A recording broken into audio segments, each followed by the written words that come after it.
Saat bekerja di kuburan massal, seorang pria menggali lubang ular raksasa.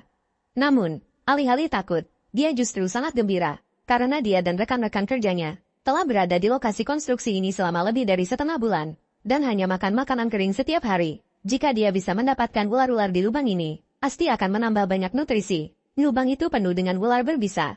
Di atas ular-ular itu tergeletak seekor ular piton putih raksasa. Rekan kerja yang mengerti tentang ular berkata, ular putih ini memiliki 2 tanduk seperti naga di kepalanya, dan kulitnya sedang dalam proses berganti kulit.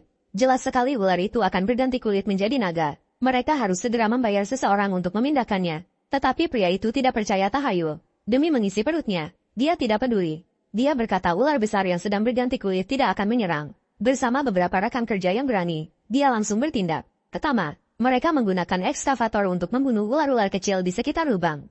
Kemudian mereka bergegas ke dalam lubang ular, dan membunuh ular piton putih besar yang sedang berganti kulit. Setelah membunuhnya, mereka tidak berhenti di situ. Mereka menyiapkan panci besi besar dan merebus ular putih itu. Namun, di tengah proses memasak, mereka menemukan, di dalam perut ular piton putih besar itu, terdapat beberapa telur ular yang belum dikeluarkan. Telur-telur ular ini tidak bisa direbus hingga lunak. Pria itu mengira itu adalah sari naga yang tertulis di buku. Dengan gembira, dia membawa telur ular itu pulang pada malam hari untuk diberikan kepada istrinya yang sedang hamil. Namun, sejak hari itu, hal-hal aneh terus terjadi di lokasi konstruksi. Beberapa pekerja tewas digigit ular.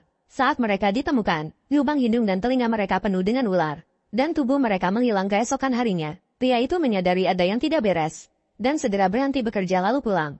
Saat istrinya mendengar ada orang yang meninggal di lokasi konstruksi, dia langsung khawatir dan mengalami kontraksi. Namun, saat istrinya melahirkan, kabut hitam melayang-layang di atas atap rumah. Bentuknya seperti ular piton raksasa yang membentangkan sayapnya. Di luar, angin bertiup kencang. Nenek dan dukun beranak sibuk sepanjang hari dan malam. Istrinya melahirkan sekelompok ular kecil berwarna-warni. Dukun beranak langsung pingsan ketakutan. Namun neneknya tidak takut, dan paksa memisahkan ular-ular itu. Tanpa disangka, di antara ular-ular itu, terdapat seorang bayi berlumuran darah. Mendengar tangisan bayi itu, penduduk desa yang berkumpul di luar rumah masuk berkerumun. Namun, saat mereka melihat sekelompok ular kecil itu, mereka semua berteriak ketakutan. Melihat itu, nenek langsung mengusir penduduk desa. Tidak ada yang tahu apa yang dia lakukan di dalam. Sekitar 10 menit kemudian, langit yang tadinya tenang tiba-tiba dipenuhi petir dan guntur. Di halaman, terdengar suara raungan naga, dan ular-ular besar berdatangan. Salah satu ular berdiri tegak dan menutupi separuh langit. Ia membuka mulutnya yang besar ke arah kerumunan. Tubuhnya menggeliat dan memuntahkan beberapa mayat yang membusuk. Pria yang paling dekat dengan ular itu langsung mengenali mayat-mayat itu. Mereka adalah pekerja yang pernah makan daging ular bersamanya. Melihat kejadian aneh ini, pria itu langsung pingsan ketakutan. Saat dia sadar kembali, pria itu sudah terbaring di depan di rumahnya. Saat itu, nenek menatap pria itu dengan amarah. Anak durhaka, kau tahu ular yang kau bunuh itu adalah ratu ular? Raja ular yang dijaganya. Tadinya ingin membunuhmu sebagai balasan. Kelahiran anak ini yang menyelamatkan nyawamu. Aku membuat kesepakatan dengan Raja Ular. Mulai sekarang, anak ini milik Raja Ular. Ia akan belajar perdukunan denganku untuk menyembuhkan orang dan mengumpulkan kebajikan. Raja Ular juga akan memberkati keluarga kita dengan kekayaan selama 3 generasi. Adapun kesepakatan apa yang dibuat nenek dengan Raja Ular, tidak ada yang tahu. Orang-orang hanya tahu bahwa Shen Yue aneh sejak lahir. Entah sisik ular tumbuh di tubuhnya, atau wajahnya memutih, dan matanya terkadang berubah menjadi merah. Saat dia berumur 1 tahun, seluruh tubuh Shen Yue memerah seperti api. Nenek mengurungnya di dalam peti mati, dan membuangnya ke pemakaman massal selama 3 hari. Pada pagi hari ketiga, Shen Yue mengelupaskan seluruh kulitnya seperti ular. Kejadian ini kebetulan dilihat oleh beberapa penduduk desa yang bangun pagi. Reputasi Shen Yue langsung berubah dari aneh menjadi monster. Penduduk desa mulai menjauhi dan mengucilkan keluarga Shen. Ayah dan ibu Shen tidak tahan dengan gosip, jadi mereka pindah ke kota bersama adik perempuan Shen Yue yang baru lahir. Dikabarkan bisnis mereka di luar berjalan lancar, dan perlahan-lahan mereka menjadi orang terkaya di provinsi. Adik perempuannya juga menjadi bintang kecil. Tapi semua ini tidak ada hubungannya dengan Shen Yue. Sejak kecil, neneknya selalu mengatakan kepadanya bahwa dia hanya bisa bertahan hidup jika menjadi istri ular. Jadi, sebelum dewasa, Shen Yue selalu tinggal di desa dan tidak pernah pergi. Hari-harinya dihabiskan untuk sekolah dan belajar perdukunan dari neneknya. Saat berumur 7 tahun, dia sudah bisa membaca nasib seseorang dari wajah mereka. Misalnya, janda Liu di ujung desa. Biasanya wajahnya kemerahan dan bercahaya. Tetapi suatu hari, alisnya berwarna hitam kebiruan. Anda ajal sudah dekat. Tidak akan hidup lebih dari 3 hari. Tetapi janda Liu mengatakan Shen Yue adalah monster desa. Dan tidak mengindahkan peringatannya. Tanpa diduga, keesokan harinya rumahnya dirampok. dan dia ditemukan tergantung di pohon beringin besar di pintu masuk desa. Kematian janda Liu sangat memejutkannya. Sejak itu, Shen Yue jarang membaca nasib orang lain. Sampai suatu hari, Shen Yue secara tidak sengaja melihat wajah neneknya. Ucap pasti seperti tulang. Benar, neneknya akan segera meninggal. Dia menerima kenyataan ini dengan tenang, dan duduk di samping tempat tidur, memandikan neneknya untuk terakhir kalinya. Tetapi saat itu, anak neneknya mencengkram lengan Shen Yue dengan erat, dan berkata sambil menangis, "Nenek tahu kau membenciku, dan membenci orang tuamu, tapi bagaimanapun juga, merekalah yang memberimu kehidupan. Kemarin, aku meramalkan bahwa mereka akan mengalami bencana dalam setengah bulan. Kau harus menyelamatkan mereka." Setelah mendengar ini, Shen Yue melepaskan tangan neneknya, dan melanjutkan memandikan neneknya dengan ekspresi kosong. "Ku istri ular, aku hanya menyelamatkan ular, bukan manusia. Tenanglah dan hembuskan napas terakhirmu. Putra dan menantumu akan berbakti padamu di alam baka." Nenek yang tadinya masih bisa bertahan beberapa jam, mendengar ucapan selamat Shen Yue, langsung meninggal karena marah. Kemudian segera, Shen Yue menghubungi pengurus pemakaman. Semua prosesnya berjalan lancar, namun tak disangka, nenek berubah menjadi mayat hidup malam itu juga. Ia berdiri di luar kamar, membenturkan kepalanya ke pintu sepanjang malam. "Shen Yue, selamatkan ayahmu, kau harus menyelamatkan ayahmu." Shen Yue merasa terganggu oleh teriakan nenek, lalu langsung membuka pintu dan menyumpal mulutnya dengan kuku keledai hitam. Dunia tiba-tiba menjadi hening. Dia segera tertidur pulas. Dalam tidurnya yang samar-samar, Shen Yue merasa ada sesuatu yang merayap masuk ke selimutnya. Sentuhan dingin dan kasar, langsung menyelimuti seluruh tubuh Shen Yue. Shen Yue tahu, dia datang lagi. Dia ketakutan dan ingin berontak. Tetapi dia malah melilitnya lebih erat. Saat itu, terdengar suara pria yang lembut di telinganya. "Lian Qing." Shen Yue ingin mengatakan kepadanya bahwa dia bukan Lian Qing, bukan ratu ular itu. Namun, begitu dia membuka mulutnya dibekap rata-rata oleh tangan pria itu. Kemudian, dalam tidurnya, Shen Yue berbaring di atas sesuatu yang hitam. Kemudian, ular piton hitam itu berubah menjadi manusia di tengah kabut putih. Lalu dia mulai berbicara, "Shen Yue, aku telah membuka klinik dukun untukmu di kota Deming. Berita pembukaan klinik itu juga telah tersebar. Kau harus merawat pasien yang datang dengan baik. Kumpulkan kebajikan Yin dan lakukan tugasmu. Jika tidak, aku akan membuatmu mati tanpa tubuh yang utuh." Ekspresi jahat dan penuh kebencian pria itu membuat Shen Yue ketakutan, terutama ekor ularnya yang tebal. Setiap kali Shen Yue ingin melawan, dia akan melilitkan ekornya di leher Shen Yue, dan membuatnya merasakan kematian. Jadi, Shen Yue hanya bisa memendam amarahnya terhadap setiap perintahnya. Ketika dia bangun keesokan harinya, nenek yang berubah menjadi mayat hidup di luar pintu sudah menghilang. Mungkin ular itu yang mengurusnya, atau mungkin dia sendiri yang kembali ke peti matinya. Mengikuti instruksi ular itu, Shen Yue tiba di sebuah toko kecil yang sangat terpencil dan bobrok. Di depan pintu, dua patung singa tanpa bola mata berjongkok di sisi kiri dan kanan. Saat dia memasuki toko, bau daging mayat yang busuk menyeruak. Saat Shen Yue selesai membersihkan, hari sudah gelap. Dia sangat lelah hingga berbaring di kursi dan memejamkan mata. Saat Shen Yue hampir tertidur, tiba-tiba terdengar auman singa yang menggelegar di telinganya. Ia langsung terbangun. Ia melihat ke arah sumber suara. Ternyata, kedua patung singa di depan pintu, entah sejak kapan telah berbalik arah. Yang lebih menakutkan lagi, tempat rongga mata mereka yang tadinya hitam pekat, tiba-tiba memiliki bola mata, dan warnanya merah darah, seolah-olah akan mengeluarkan air mata darah. Pemandangan aneh ini membuat bulu kuduknya berdiri. Namun sedetik kemudian, sepasang suami istri parubaya membantu seorang wanita muda. Tiba-tiba muncul di depan Shen Yue. "Nona, apakah dukun di toko ini ada?" Shen Yue mengangguk, menunjukkan bahwa dialah dukunnya. "Apakah ini tamu yang dimaksud ular itu?" Melihat gadis muda di depan mereka adalah dukunnya, mereka seketika ingin tertawa. Shen Yue merasa tidak suka dengan ketidakpercayaan mereka, dan nada bicaranya menjadi tegas. "Kalian berdua memiliki area Yin Lugong yang cekung dan gelap. Jelas ada masalah dengan Zinugong, istana anak. Jika tidak ditangani, dalam 3 hari, putra atau putri kalian pasti akan meninggal. Jika tidak percaya dengan kemampuanku, silakan kembali 3 hari lagi. Aku juga menyediakan layanan pemakaman." Begitu kata-kata itu terucap, wanita muda itu buru-buru meraih tangan Shen Yue. "Tolong bantu aku benar-benar sengsara." Shen Yue mengamati wanita muda itu dari atas ke bawah. Meskipun sedang musim panas, dia mengenakan masker dan topi, serta sweater berleher tinggi dan celana panjang, menutupi setiap inci kulitnya dengan rapat.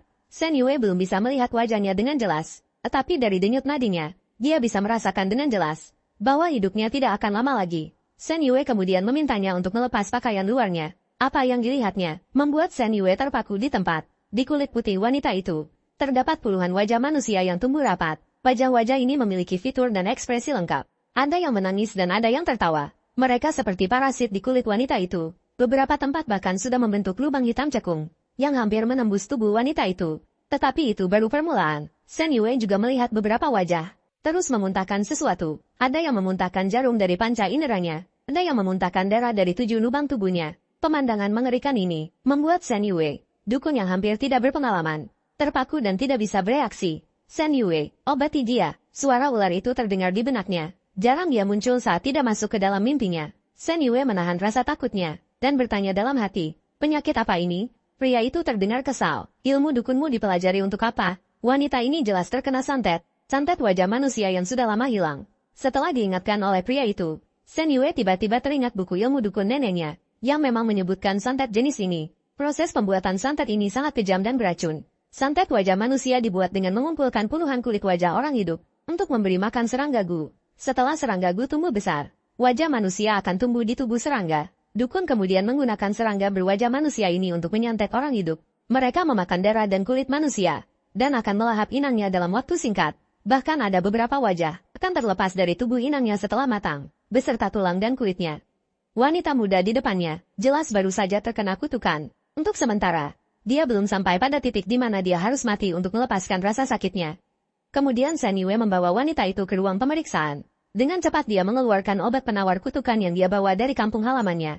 Sebotol minyak mayat berwarna kuning yang disimpan dalam botol kaca kecil. Di dalamnya juga terdapat 7 jenis serangga beracun warna-warni, serta beberapa helai rambut dan gigi orang mati, terapung di dalam cairan, terlihat sangat mengerikan. Shen Yue membuka tutup botol kaca, menggunakan jarum suntik kecil. Dia mulai menyedot cairan di dalamnya. Melihat ini, wanita muda itu ketakutan dan mundur beberapa langkah. Kau pakai jarum suntik, jangan bilang kau akan menyuntikkan semua ini ke dalam tubuhku. Tidak, hanya mencampurnya dan kau meminumnya. Sambil berbicara, tangan Shen Yue terus bergerak. Dengan cepat dia menyiapkan secangkir campuran minyak mayat dan tanah makam untuk obat penawar kutukan. Begitu minyak mayat menyentuh air, bau busuk yang sangat menyengat tercium. Secangkir kecil ini, wanita itu harus menutup hidungnya dan meminumnya beberapa kali sebelum akhirnya habis. Setelah meminum minyak mayat, wanita itu mulai muntah-muntah. Kemudian dia memuntahkan darah hitam berbau busuk. Lalu wajah-wajah di tubuhnya, semuanya mulai menunjukkan ekspresi kesakitan. Mati-matian menarik kulit wanita itu, ingin melepaskan diri dari tubuhnya. Pada saat yang sama, wanita itu menjadi seperti orang gila, mulai mencakar dan menarik kulit kepalanya sendiri. Mulutnya juga mengeluarkan jeritan yang hampir tidak manusiawi. Shen Yue takut dia benar-benar melukai dirinya sendiri. Segera maju untuk menghentikannya, tetapi ketika Shen Yue menarik tangannya dari kulit kepala wanita itu, sebuah pemandangan yang tak terlupakan muncul di depannya. Sebuah wajah manusia, tanpa diduga. Ada wajah lain di balik kulit kepala wanita itu. Dan wajah ini lebih aneh dari yang sebelumnya. Tidak hanya bisa mengeluarkan suara, api juga sangat ganas. Saat Shen Yue tertegun selama setengah detik, wajah ini tiba-tiba membuka mulutnya dan menggigitnya dengan keras. Meskipun Shen Yue menghindar dengan cepat, darinya langsung berdarah. Lukanya hampir memperlihatkan tulangnya. Mendengar keributan itu, pasangan parubaya di luar pintu tidak bisa menahan diri untuk masuk. Ketika mereka melihat wanita itu berguling-guling di lantai, mereka tidak peduli dengan wajah manusia atau bukan. Langsung maju dan memeluk wanita itu, sambil menangis dan memanggil namanya. Saat mereka panik, Shen Yue telah membalut lukanya. Dia berjongkok dan melihat mata wanita itu, memastikan bahwa di tengah pupil wanita itu tidak ada lagi garis vertikal setelah terkena kutukan. Barulah dia berani menyuruh pasangan parubaya itu untuk membawa pulang wanita itu dengan tenang. Sebelum pergi, untuk menunjukkan rasa terima kasih mereka dengan sopan memberi Shen Yue setumpuk uang, sekitar 30.000. Tidak lama setelah mereka pergi, singa batu di pintu kembali ke posisi semula. Mata merahnya yang merah menyala kembali menjadi lubang hitam kosong. Hari ini benar-benar melelahkan. Shen Yue menutup matanya dan segera tertidur. Kali ini, dia bermimpi tentang ular hitam kecil. Ular hitam kecil itu hanya menyapunya dengan ekornya. Seketika, seluruh tubuh Shen Yue terasa seperti terbakar, dan dia mulai merasa pusing, menggigil sambil mengigau. Mungkin saat menjelang fajar, kesadarannya perlahan pulih, dan ular hitam dalam mimpinya kembali ke wujudnya yang dingin dan sedingin es. Ular hitam itu kemudian melilitkan ekornya yang tebal di leher Shen Yue, dan memperingatkannya dengan nada galak. Lain kali, hati-hati, jangan sampai melukai tubuhmu. Itu milik Lian Qing. Jika terjadi lagi, aku akan membuatmu tahu arti hidup sengsara dan mati pun tak bisa. Hidup sengsara, mati pun tak bisa. Namun, saat Shen Yue bangun dan membaca buku, dia tiba-tiba menemukan foto keluarga. Di dalamnya ada orang tua dan adik perempuannya. Shen Yue secara refleks ingin membuang foto itu, tetapi melihat raut wajah ketiganya yang tampak aneh, dia merasa bingung. Pertama, raut wajah ayahnya. Istana kekayaannya yang semula terlihat jelas, kini tertutup oleh aura hitam tipis. Raut wajah ibunya tampak normal, tetapi di lehernya tergantung jimat Thailand yang disebut Masineng. Jimat itu melambangkan kekayaan dan hawa nafsu. Kuat, tetapi juga mudah menimbulkan efek bumerang. Yang paling aneh adalah raut wajah adiknya, Shen Yu. Bintang Ziwei di wajahnya redup, namun juga terang. Nyawanya bisa berakhir kapan saja. Dapat diringkas dalam 8 kata. Hidup tanpa keberuntungan. Mati tanpa tempat peristirahatan. Tapi, seharusnya tidak begini. Bukankah ular itu menjanjikan kekayaan untuk 3 generasi? Bagaimana bisa secepat ini? Begitu dia selesai bicara, suara pria yang merdu terdengar di telinganya. Perlindunganku sehebat apapun, tidak bisa menghentikan mereka yang sengaja mencari kematian. Suara merdu yang diiringi aroma ember yang menyegarkan. Seketika menyelimuti Shen Yue dari segala arah. Dia perlahan berbalik, terlihat seorang pria kuno dengan jubah hitam bermotif naga emas. Dan wajah yang sangat tampan muncul di hadapannya. Setelah sekian lama dikuasai olehnya, ini pertama kalinya dia melihat wujud aslinya di dunia nyata. Biasanya, dia hanya bisa melihatnya dalam mimpi. Memikirkan mimpi, Shen Yue tiba-tiba teringat beberapa adegan mereka dalam mimpi. Pipinya seketika memerah karena malu, dan ular di hadapannya itu seolah-olah bisa membaca pikirannya. Sudut mulutnya terangkat membentuk senyuman tipis. Shen Yue, sepertinya kau menyukai tubuhku. Shen Yue takut bertengkar dengan ular ini. Lebih takut lagi dengan balas dendamnya di malam hari. Jadi, apapun yang dikatakan ular itu, dia memilih untuk diam. Untungnya, ular itu tidak banyak bicara. Topik pembicaraannya pun tidak jauh-jauh dari Lian Qing dan peringatan untuk Shen Yue. Penampilanmu tadi malam cukup bagus. Tapi ingat, kau harus beramal dan mengumpulkan kebajikan. Jiwa Lian Qingnya menempel pada roh ular. Baru bisa bangkit kembali dengan bantuan tubuhmu. Selain itu, pasien yang datang tidak selalu ada. Kau bisa mencoba bekerja atau sekolah untuk bertemu orang lain. Cari sendiri pasien yang ingin diobati. Terakhir, panggil aku Nanjin. Lain kali saat kau tidur, ingatlah untuk memanggilku Nanjin. Shen Yue terdiam setelah mendengarnya. Dia baru saja akan berbalik dan memarahi orang itu. Tetapi di belakangnya sudah kosong. Menjelang sore, Shen Yue tiba-tiba menerima permintaan pertemanan di WeChat. Melihat foto profilnya, itu adalah wanita muda yang diobatinya tadi malam.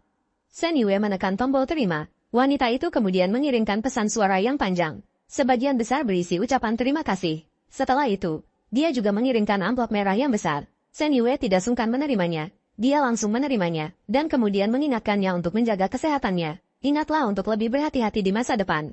Jangan sampai tertimpa masalah lagi. Wanita itu segera membalas. Baik, Nona Dukun, aku sudah menduga siapa yang mencelakaiku. Dunia hiburan memang rumit, aku akan lebih berhati-hati nanti. Setelah mendengar itu, Shen Yue membuka lingkaran pertemanan wanita itu. Setelah melihat beberapa foto adegan film, dia baru mengenalinya. Ternyata dia adalah Zhang Tong, selebritas muda yang sangat populer beberapa waktu lalu. Kemarin, dengan wajah tanpa riasan dan sakit, Shen Yue tidak mengenalinya. Tanpa diduga, Shen Yue terus menggulir ke bawah dan menemukan kejutan yang tak terduga. Shen Yu, adik perempuan yang belum pernah ditemuinya, ternyata ada di lingkaran pertemanan Zhang Tong. Shen Yue kemudian menemukan foto mereka berdua. Lihat latar belakangnya. Foto itu sepertinya diambil di lokasi syuting. Meskipun mereka berpelukan, senyum mereka terlihat tidak natural. Sepertinya terpaksa, tapi setelah dipikir-pikir, usia dan cekra mereka di dunia hiburan hampir sama. Sudah jelas mereka pasti bersaing. Mana mungkin ada persahabatan sejati. Shen Yue diam-diam berpikir betapa kecilnya dunia ini. Zhang Tong mengirimkan beberapa pesan lagi. Shen Yue mengira ada sesuatu yang mendesak, dan segera kembali ke halaman obrolan. Namun, isi pesan yang dikirimnya kali ini sungguh tak terduga. Nona Dukun, kau telah banyak membantuku. Jika kau memiliki kesulitan, kau juga bisa memberitahuku. Aku juga akan berusaha untuk membantumu. Shen Yue baru saja akan membalas bahwa tidak perlu. Kata-katanya sudah diketik tetapi dihapus lagi. Karena dia tiba-tiba teringat bahwa ada sesuatu yang dia butuhkan bantuan Zhang Tong. Pagi ini, jika bukan karena ular itu yang mengingatkannya, Shen Yue hampir lupa bahwa dia masih bisa bersekolah. Awalnya dia hanya bertanya tanpa harapan. Tetapi tanpa diduga, Zhang Tong langsung menyetujuinya. Dalam setengah bulan berikutnya, ular itu seolah-olah menghilang. Baik di dunia nyata maupun dalam mimpi, ular itu tidak terlihat lagi. Namun, kedua singa batu di depan aula dukun, setiap malam akan menyalakan mata merah darah mereka. Tetapi tidak ada pasien yang datang. Kira-kira setengah bulan kemudian, suatu pagi, Shen Yue baru saja bangun tidur ketika dia menerima telepon dari Zhang Tong. Ternyata hari ini hari pertama masuk sekolah. Sampai di sekolah, Shen Yue berdiri di gerbang, memandangi kemegahan sekolah, dan siswa-siswi tampan dan cantik, para bintang muda, di sekitarnya. Dia merasa sedikit tidak nyaman, terutama saat berjalan menuju tempat duduknya. Dia tiba-tiba memperhatikan seorang siswa laki-laki yang duduk di dekat jendela. Dikelilingi oleh banyak gadis cantik. Saat melewatinya, dia memperhatikan lebih seksama, dan menyadari bahwa siswa laki-laki itu ternyata adalah Yevan, aktor termuda peraih penghargaan. Namun, sedetik kemudian, bau busuk samar yang melayang di udara langsung memenuhi hidung Shen Yue. Bau mayat dari mana ini? Bau ini mungkin tidak diketahui orang lain, tetapi bagi Shen Yue, yang sejak kecil berada di kuburan massal dan mengumpulkan barang dari mayat yang tak terhitung jumlahnya, bau ini sangat familiar, tetapi ruangan ini penuh dengan orang hidup. Dari mana datangnya bau mayat? Saat Shen Yue mengerutkan kening dan mencari sumber bau busuk itu, tatapannya secara tidak sengaja bertemu dengan Ye Fan. Pada saat itu juga, Shen Yue memastikan sumber bau mayat itu pasti dari Ye Fan, karena raut wajahnya sekarang persis seperti orang mati. Tidak hanya matanya cekung dan dahinya menonjol, wajahnya juga pucat dan kering. Aura yin yang sangat berat membuatnya tampak menakutkan. Saat itu, Zhang Tong melihat Shen Yue terdiam lama, lalu berdiri dan melambaikan tangannya. Shen Yue mengalihkan pandangannya dan duduk di samping Zhang Tong. Zhang Tong menunjuk ke kursi di depan. Yang duduk di depan itu Shen Yu. Kau tahu kan? Dia aktris pendatang baru yang sedang naik daun itu. Tapi kau tidak akan bertemu dengannya hari ini. Dia masih syuting. Berbicara sampai di sini, Zhang Tong terlihat cemberut dengan tidak senang. Peran itu seharusnya milikku, tapi aku terkena guna-guna. Sayang sekali, kesempatan beradu akting dengan Chen Mo bukan untuk semua orang. Zhang Tong berbicara sambil menggaruk bagian belakang kepalanya dengan kuat. Akhirnya, sepertinya kulitnya terluka, dan dia meringis kesakitan. Tetapi tangannya tetap tidak terkendali, dan terus menggaruk bagian belakang kepalanya. Shen Yue kemudian mendekat untuk melihatnya, dan menyingkirkan rambut di belakang kepala Zhang Tong. Saat melihatnya, Shen Yue hampir terjatuh karena terkejut. Terlihat di belakang kepala Zhang Tong ada lubang hitam seukuran kepalan tangan, dan di dalam lubang itu tumbuh sesuatu yang sangat mengerikan. Jauh lebih mengerikan daripada wajah yang dilihatnya sebelumnya. Ribuan kali lebih mengerikan. Benda itu bukanlah struktur otak Zhang Tong, dan juga tidak berhubungan dengan wajah sebelumnya, melainkan tumor yang cacat, ditumbuhi nanah yang padat. Jaringan sarafnya hampir membentuk satu gumpalan, melalui cairan kuning yang dikeluarkannya, dan lapisan jaringan transparan yang tipis di lubang itu. Shen Yue dapat menyimpulkan bahwa seseorang telah menggunakan ilmu hitam seperti santet untuk menanamkannya ke dalam tubuh Zhang Tong. Penyakit serupa pernah tercatat di catatan penyakit tabib. Hal seperti ini disebut menanam hantu, yaitu menanam tumor yang berisi dendam ke dalam tubuh manusia menggunakan ilmu hitam. Lalu, selama proses pertumbuhannya, dia akan terus menyerap nutrisi dari tubuh inang, hingga energi inang habis. Bahkan jika inangnya masih hidup, ia tidak akan berbeda dengan setengah manusia setengah hantu. Ia hanya akan menjadi boneka dukun ilmu hitam, yang digunakan untuk menyakiti orang lain. Sebelumnya, Shen Yue telah melihat tanggal lahir Zhang Tong. Dia bukanlah wanita yin ekstrim, bahkan takdirnya membawa elemen api. Bukanlah kandidat terbaik bagi dukun ilmu hitam untuk berlatih ilmu hitam. Jadi, dia terus-menerus menjadi sasaran. Pasti karena telah menyinggung seseorang dan menjadi target balas dendam. Dan melihat caranya, 2 kali serangan ini pasti dilakukan oleh dukun ilmu hitam yang sama.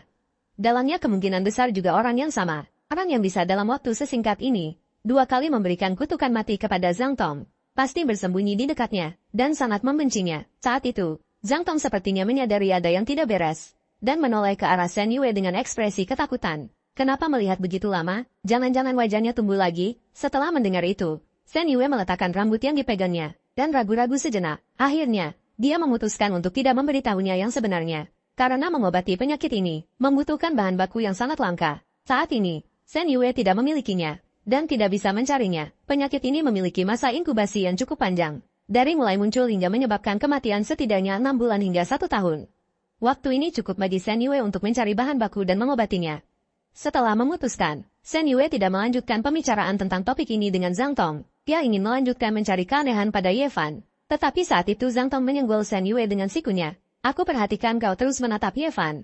Jangan bilang kau penggemarnya, ku beritahu ya, meskipun citra Ye Fan di internet bagus, kehidupan pribadinya sebenarnya berantakan. Ada juga yang melihatnya pergi berobat penyakit aneh. Katanya, banyak hal mengerikan tumbuh di tubuhnya. Menjijikkan sekali, hanya saja keluarganya kaya, sehingga bisa menutupi semua berita itu. Saat itu, Shen Yue tersadar, ternyata bau aneh di tubuhnya. Karena penyakit aneh itu, Zhang Tong tampak bingung setelah mendengarnya. Tubuhnya bau, aku tidak mencium apa-apa. Setelah mengatakan itu, ia mengendus ke arah Ye Fan. Setelah tidak mencium bau aneh, ia kembali memperingatkan Shen Yue untuk tidak berhubungan dengan Ye Fan. Shen Yue menyetujuinya, tetapi dalam hatinya ia semakin penasaran dengan Ye Fan, orang mati yang aneh itu. Tetapi karena tidak ada alasan untuk menghubunginya, Shen Yue tidak bisa mengatakannya secara langsung. Setelah seharian penuh kelas, Shen Yue ingin segera pulang dan beristirahat. Tetapi tak disangka, saat ia memasuki jalan yang gelap, ia tiba-tiba merasakan beban di baunya. Punggungnya langsung terasa dingin seperti ditempel sesuatu. Rasa dingin menusuk hingga ke paru-paru. Saat itu, sebuah mobil kebetulan lewat. Dengan bantuan cahaya lampu mobil, Shen Yue melihat ke tanah. Di tubuhnya yang sendirian, terpantul 2 bayangan. Bayangan itu menempel di tubuhnya. Rambut panjangnya berkibar tertiup angin yang menyeramkan. Ternyata itu hantu yang menunggangi manusia. Shen Yue pernah mengalami hal serupa di kampung halamannya. Ular merupakan simbol yin. Xiao Shen Yue juga ular. Wajar saja dia sering diganggu hantu. Dulu, kekuatannya masih lemah. Saat mengalami hal seperti ini, dia hanya bisa menangis ketakutan. Setiap kali, ular itulah yang membantunya. Tapi sekarang, Shen Yue tidak berniat meminta bantuannya. Melainkan, dia langsung menggigit jari tengah kirinya hingga berdarah. Dia meneteskan darahnya ke telapak tangan kanan, lalu membentuk mantra pengusir setan di udara. Begitu mantranya terbentuk, terdengar jeritan melengking di telinganya.